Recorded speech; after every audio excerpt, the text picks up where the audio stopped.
হাসপাতালে ডাক্তার দেখাতে এসে নিখোঁজ ছেলে, উৎকণ্ঠায় পরিবার। বাগদা থানার পারমদন এলাকার বাসিন্দা অমিত রায়, বয়স 27 বছর, দশমীর দিন থেকেই নিখোঁজ।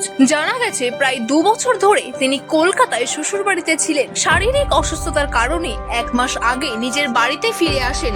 দশমীর সন্ধ্যায় বাবা মা তাকে বনগাঁ হাসপাতালে চিকিৎসার জন্য নিয়ে আসে। সেখানে ডাক্তার দেখান তারা। ডাক্তারে দেখিয়ে হাসপাতাল থেকে বাইরে বেরালে হাসপাতাল চত্বর থেকে দৌড়ে পালিয়ে যায় অমিত। পরিবারের সদস্যরা জানান, দশমীর দিন বুকে ব্যথা, শ্বাসকষ্ট হচ্ছে বলে ছটফট করছে বাড়িতে। তারপর ওইখান থেকে বনগাঁয় নিয়ে আসি ইমার্জেন্সিতে ডাক্তার দেখলো, দেখে বললো যে এই ওষুধটা কিনে খাও, আর সোমবারের দিন এই সুসেন্দু চক্রবর্তী আসবে, ওকে দেখাবে নেন। তারপর ওরা ওইখান থেকে বেরিয়ে বাইরে এসে ওইখান থেকে ওর বাবাকে বলছে মোবাইল দাও, ওর বাবা বলছে মোবাইল বাইরে দেবো। এই বলার পর ওইখান থেকে সরে যেয়ে আমি দৌড় দিয়ে কিছু দূরই যেয়েই বলছে টাটা, ভালো থেকো মা, নমস্কার বাবা, নমস্কার বলে বাবা আর দৌড়। তারপর থেকে নির্দেশ। তারপর ওইখান থেকে খোঁজাখুঁজি করে বনগাঁ থানায় গেলাম। ওইখানে যে মিসিংটা এখানে করা হলো, করার পরে হ্যাঁ আত্মীয় স্বজন, আমার দিদির বাড়ি আছে বনগাঁয়, এইখানে খোঁজ নিলাম। তো এদিকে যত সব আছে আমাদের সবার কাছে ফোনে জিজ্ঞাসা করলো, বলতে নেই। একমাত্র ছেলে? আমার একটাই ছেলে আর একটাই মেয়ে।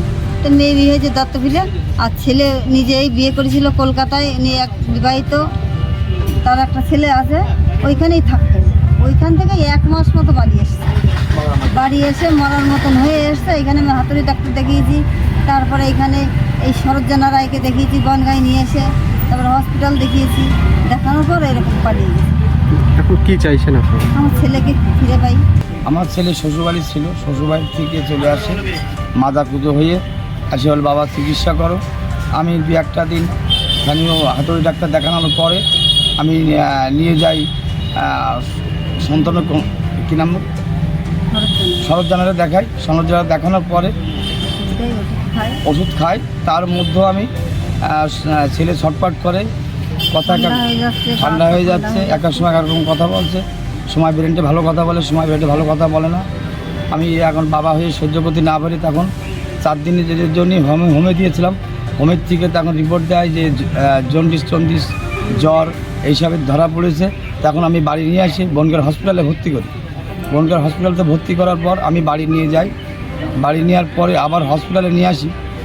বিজয়া দশমীর শুক্রবার সেদিনকে ডাক্তার দেখানোর পর ইমার্জেন্সির থেকে ও বাইরে গেটেতে পার হয়ে এসে বাড়িতে দৌড় দেয়, নমস্কার দিয়ে তখন দৌড় দেয়। কি বলে যে টাটা বাই বাই, আমি আসি বলে নমস্কার বলে দৌড় মেরে চলে যায়। তখন আমরা কি করবো, তখন সারাদিন সারা বনগাঁটা আমি এরিয়া ঘুরে দেখলাম। ওদিকে সারা ঘুরলাম, ঘোরার পরে বনগাঁ থানায় গেলাম।